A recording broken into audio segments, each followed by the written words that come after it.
veliki pozdrav svima. Danas želim s vama da pričam o tome kako biti fenomenalan. Sada kada kažem kako biti fenomenalan, to može se odnositi na život, na posao, na odnose sa ljudima, na odnose sa javnošću, na milion opcija imate gde možete biti fenomenalni i gde trebate biti fenomenalni. Ali prva i osnovna stvar je da li vi imate nešto što vas vuče da budete fenomenalni. Da li vi imate neki poziv, da li vi imate neku misiju, da li vi imate nešto što jednostavno je vama previše bitno da biste spavali, da biste lenčarili, da biste se zezali. Otkrijte to, kao što kažu pametni ljudi u istoriji, ako niste otkrili zbog čega ili zašto biste vi dali svoj život, vi onda ne živite puno vrućine. Jer prva i osnovna stvar kod svakog uspeha je ta da ljudi koji su postigli izvanredan uspeh su imali strast prema tome što su radili. A pazite ovako, strast može da dođe i prođe. Dublja stvar i ono što ide ispred, ajde tako kažem, te strasti je svrha. Koja je vaša svrha? Kada vi sve pogledate u ogledalo i kažete koja je moja svrha? Naprimjer, svrha lekara je da leči. Svaki lekar znači želi da doprinese nečijem zdravlju, ozdravljenju. Jednostavno, bez obzira šta vi radite, znači da li ste vi čistač ulica, da li ste vi arhitekta, da li ste prodavac, da li ste možda kompozitor, šta god, znači vi trebate da upoređujete sebe samo sa sobom. Vi se takmičite sa sobom. Jednostavno, od nas ljudi previše izigravaju žrtvu. Previše izigravaju jednostavno bespomoćni ljudi. Mi nismo bespomoćni, mi nemamo limit ni u čemu. Mi nemamo limit koliko ćemo mi da se razvijemo. To što nam neko nameće okolina, mi sami, to je druga stvar. Vi ne trebate jednostavno da budete, i vi niste prosek, vi niste identični. Mi ne izlazimo na pokretnoj traci kao, ne znam, plastične kašičice i sad svi smo isti. Nismo. Svako je fenomenalan na svoj način, svako je genij na svoj način. Zašto vi mislite da vi ne možete da dođete do nivoa Nikole Tesle, do nivoa Ronalda, do nivoa Mozarta, jednostavno Leonarda da Vincija? Zašto? Da li mislite da kada su oni počinjali i kada su se rodili da je njima neko rekao ej, ti ćeš to i to uraditi i ostalo? Ne, niko nije. Glavna greška kod dostizanja tog fenomenalnog u bilo čemu je ta što nismo skoncentrisani na moment. Znači, ako vi sada trenutno radite nešto, sada uzmemo primer kog god posla. Ako vi razmišljate, ja sad ovo radim i to će meni da donese novac, slavu, uspeh, šta god. Vi niste fokusirani 100% na sadašnji moment. Niko od velikana nije razmišljao šta će biti. Oni su bili skoncentrisani u datom momentu na to šta su radili 100%. Sve te stvari koje sam rekao, slava, novac, uspeh, popularnost, sve će to doći kao rezultat vrhunske stvari, kao veličanstvenog majstorstva, u čemu god, za šta god da se odlučite. Jednostavno, vi morate da pređete iz tog stadijuma da se ne tiče vas. Jer se tiče vas. Vi imate obavezu ne samo prema sebi, već prema drugima da budete najbolji. Ako bih mogao, evo kroz jednu priču, najlakše da vam objasnim to.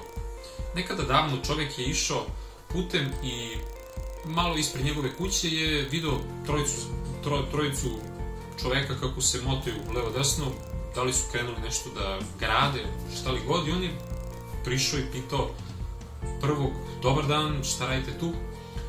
I prvi je rekao, evo, bio je onako vidno natrdan, nervozan, kao, evo, sečem neki kamen, kao, ne pitaj me ništa. Otišao je do drugog čoveka i pitao ga je, dobar dan, kao, vidim nešto radite, pa samo da pitam šta se dešava. Drugi je rekao, pa evo, bio je malo bolje, možda raspoložen od prethodnog, i rekao, pa evo, ja sam zidar, ide nekako i tako. Onda je prišao do trećeg koji je bio nasmijan, pun elana, trčao levo, desno, non stop nešto nosio, i kada ga je pitao čovjek, dobar dan, šta radite vi ovde? On je rekao, zidam crkvu. Jednostavno, videla se ta neka varnica, jednostavno kao kad pogledate nekog u oči i vidite da ima tu neku iskru, da jednostavno daje celog sebe u to nešto.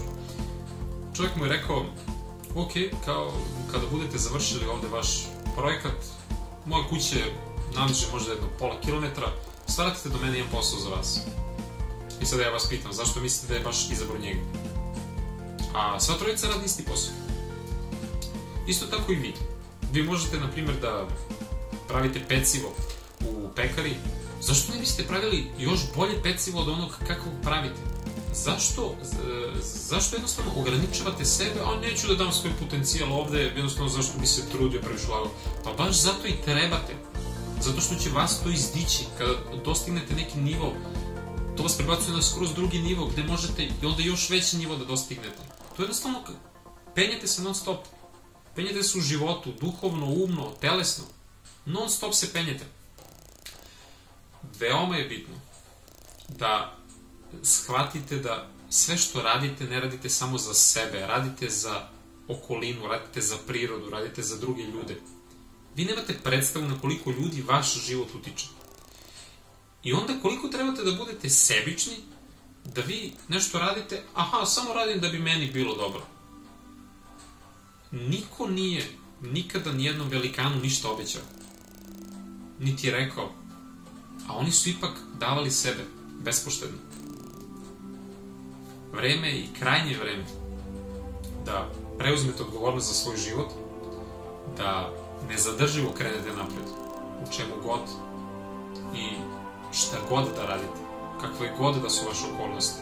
Jer život je samo jedan, veoma brzo ćete se okrenuti i reći, pa da se možda malo više potrudio oko ovoga, da se malo više potrudio oko ovoga, od kajanja nemate ništa. Nikada nećete imati. Ali imate zlatnu priliku, živite u najboljem vremenu za prosperitet. Danas više nego ikad možete da uspete u bilo čemu. Tehnologija i sve vam je tu na dohvat ruke, samo ako je pametno koristite. Zato, trudite se da unapredite svoj život, unapredit ćete živote drugih. Nama je osnovni zadatak ovde na planeti, da poštujemo prirodu, poštujemo drugi ljude i da pomažemo jedni drugima. Prestanimo da budemo ja pa ja, ja pa ja, ja pa ja. Znači ne. Mi radimo za dobrobit planete. Nadam se da vam je ova priča i sve što sam rekao bilo zanimljivo i od pomoći. Vidimo se u nekom od narednih klipova i sve najbolje.